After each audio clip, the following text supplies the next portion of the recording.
The story begins with a quiet but intriguing scene. A respected history professor, Dr. John Oldman, is seen loading his belongings onto a truck. He's preparing to leave town after living there for a decade. Just as he's nearly done, several of his colleagues arrive unexpectedly, catching him completely off guard. He hadn't told a single person about his departure, yet here they are ready to throw him a farewell gathering. Don, an anthropology professor, can't hide his confusion. Why would John walk away from such a successful career after only 10 years? Edith, an art history professor, points out something even stranger. John hasn't aged at all during his time there. The group presses him for answers. Why is he leaving? How does he look exactly the same after all this time? John smiles lightly and simply says that he likes to change things up every now and then. Once everyone is gathered, John invites them into his nearly empty home. Inside, Dan's eyes catch something unusual among John's packed items, a chisel-shaped object that looks ancient. He hands it to Art, the archaeologist, who examines it closely. To everyone's amazement, it appears to be an authentic Magellanian carving stone from roughly 12,000 years ago, dating back to the Upper Paleolithic era. The discovery raises eyebrows and curiosity alike. As the sun sinks lower, John's friends encourage him to speak freely if he has anything to share. After a pause, he agrees he does have something to tell them. He asks a simple yet mind-bending question. What if a man from the Upper Paleolithic era somehow survived all the way to the present day ... and never died? The room falls into stunned silence. Harry, the biologist, immediately jumps in with scientific curiosity. He explains that the human body is theoretically designed to live around 190 years. But if everything worked perfectly, if cells regenerated flawlessly, a person might live for thousands of years. He adds that countless things once thought impossible later proved real. After all, Columbus was mocked as a madman before he discovered a new world. John listens to their reactions, then calmly drops a bombshell. He once sailed with Columbus. He remembers the fear aboard the ship, how everyone was convinced the earth was flat, and how he too thought they might fall off its edge. His colleagues stare at him in disbelief. Then he goes even further. He claims he's actually from the Paleolithic era itself. To ease the tension, he makes a playful caveman grunt, and the room erupts in laughter. Sandy, a young historian, walks in mid-conversation and asks what's going on. Harry, laughing, tells her that John claims to be 14,000 years old. She dismisses it immediately, thinking it's a joke. But despite their disbelief, no one leaves. Instead, they lean in closer, intrigued by the unfolding mystery. John continues, explaining that every decade or so, people begin to notice that he doesn't age. To avoid suspicion, he moves on, starting new lives in new places. He reveals that he only aged physically until about 35. Eventually, those around him began to see that he remained unchanged while they grew older, and they feared him, believing he was stealing their lives to keep himself young. He describes the first 2,000 years as bitterly cold. Over time, glaciers melted, seas rose, and continents began to form. Art interrupts, pointing out that these are standard facts anyone could read in a textbook. John nods, explaining that he has used books to help him remember details from his immense lifetime. Without them, 14,000 years of memories would be impossible to hold on to. Linda, an archaeology student, asks if he ever wondered where humanity came from. John smiles faintly and says that in his early years, he often looked up at the sky and wondered if some great man ruled the universe from above. The group bombards him with questions, each more probing than the last. Finally, someone asks why he's choosing to tell them this incredible secret now, after keeping it hidden for so long. John answers with quiet sincerity. He wants to say goodbye as his true self, not as the man they think he is. Linda then wonders how he doesn't remember exactly where he was born. He explains that he roamed endlessly from plains to forests, mountains to tundra, canyons to new lands. But the landscapes have transformed completely since those days, buried under highways, buildings, and modern sprawl. There's simply no way to retrace those memories through thousands of years of change.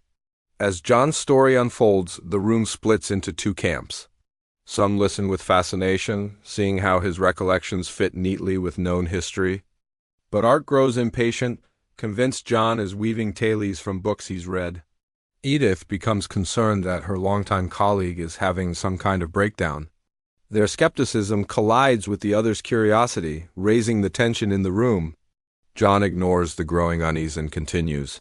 He tells them that centuries after leaving his tribe, he began traveling east, not that the direction had a name then, he simply followed the sun.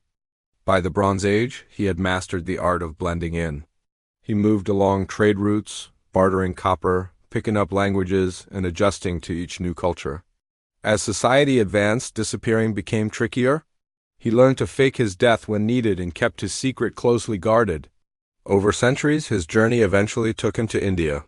His arrival coincided with the presence of Buddha, a man he calls the most extraordinary person he ever met. John stayed there, learning from Buddha, absorbing teachings that changed his perspective forever. He remained until the great figure's passing, carrying those lessons with him through the ages. Moments later, another guest arrives, Dr. Will Gruber, an elderly psychiatry professor weighed down by both age and illness. The group quickly fills him in on John's shocking claims. Will settles onto the couch, listening intently. At first, he approaches the situation like any psychiatrist would, with probing questions. He asks John if he's ever been gravely ill during his vast lifetime. John calmly lists the diseases he's survived: typhoid, yellow fever, smallpox, and even the Black Plague. The room stirs with disbelief. Harry immediately raises the obvious point: if John had smallpox, shouldn't he be covered in scars? John shakes his head and explains that he has always healed completely, never retaining scars. Then Harry, ever the joker, asks what John does with all his free time. It's a humorous question, but also a valid one. What does a man with endless years do? John replies that he studied relentlessly, earning 10 doctorates over the past 170 years. He casually mentions getting his biology degree in 1840, back when knowledge was far more limited than today. His calm delivery only adds to the eerie weight of his words. Will's demeanor suddenly changes. He grows tense and recalls how John's ancient tribe believed he was stealing their lives to stay young. With an unsettling edge, Will asks if John ever truly considered whether he might unknowingly be draining life from others, like some mythical vampire. The comparison sends a chill through the room. Then, in a shocking turn, Will draws a revolver and aims it straight at John. He declares that this will prove whether John can actually die or not. John quickly clarifies that he never claimed to be immortal. Will insists on shooting him in the arm to test his healing, but the others panic, begging him to put the gun down. After a tense standoff, Will lowers the weapon and storms out, visibly shaken. His exit leaves a heavy silence behind. Art quietly reveals a heartbreaking truth. Will's wife passed away just the night before after a long battle with cancer. Guilt grips John. He runs after Will, finds him nearby, and offers sincere condolences. Will, calmer now, hands John the revolver and leaves. Later, John discovers there were no bullets in the gun, which brings a faint smile to his face. Back inside, the group urges John to continue. Only Edith grows more unsettled by the moment, clearly worried for his sanity. John then recounts meeting a man in the 1600s who he believed might share his gift. They spoke for 2 days, sharing their extraordinary stories. Neither could fully believe the other. They eventually parted ways, but agreed to stay in touch. 2 centuries later, John thought he spotted the man at a Brussels train station, but he vanished into the crowd, a ghost from the past. The conversation then veers toward religion, a subject that immediately tightens the atmosphere. Don asks if John is religious. John replies that he isn't and quotes Pierre Simon Laplace, stating he has no need of that hypothesis. Don, eager to stir the pot, asks if John has ever met a biblical figure. The room holds its breath as John admits he has, but warns them the topic is too explosive. Everyone in the room identifies as Christian, but Edith's faith runs deepest. Don presses on, asking John to share what he knows about the early days of Christianity. John hesitates, then drops a verbal bombshell. He claims the Bible is largely myth and allegory, with some historical fragments woven in. Edith stiffens at the words, visibly disturbed, though she remains silent. John goes on, explaining that his time with Buddha profoundly changed him. When he returned to the Mediterranean, the Roman Empire was at its brutal peak, and he despised its bloodthirsty nature.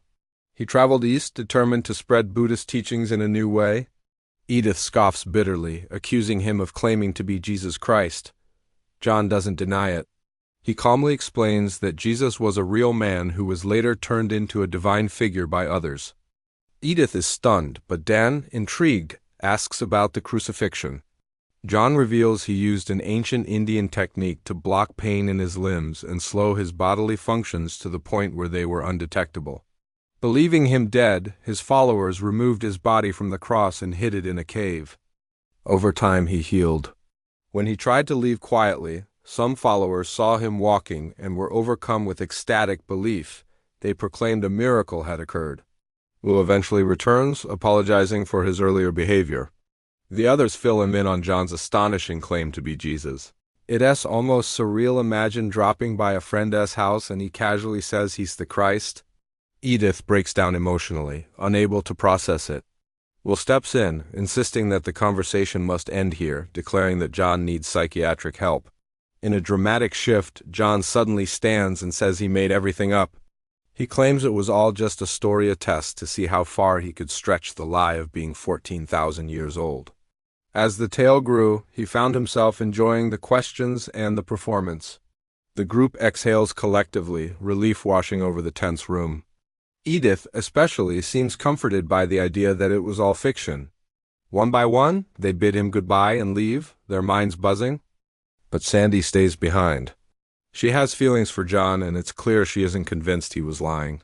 Outside on the porch, she gently asks how many times he's changed his name. John admits he's never changed his first name, but has rotated through countless surnames. He mentions that about 60 years ago, while teaching at Harvard, he went by the name John Thomas Party. In a sudden twist, Will, who had been using the bathroom, overhears this. Shock strikes him. The name John Thomas Party belonged to his estranged father. He confronts John, asking if he taught chemistry at Harvard. John confirms it. Will, still doubtful, listens as John names his mother Nola, a name he's never shared with anyone. Will's face crumples as John continues, recalling their family dog. Wolfie, that was Will's childhood pet. The weight of this revelation is too much for Will's frail heart. Overcome by emotion, he collapses, dying from a heart attack. An ambulance soon arrives to carry Will's body away, the night air heavy with sorrow and shock.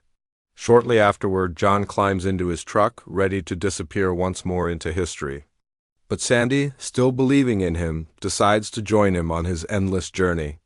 Together, they drive off into the unknown, leaving behind a night no one will ever forget.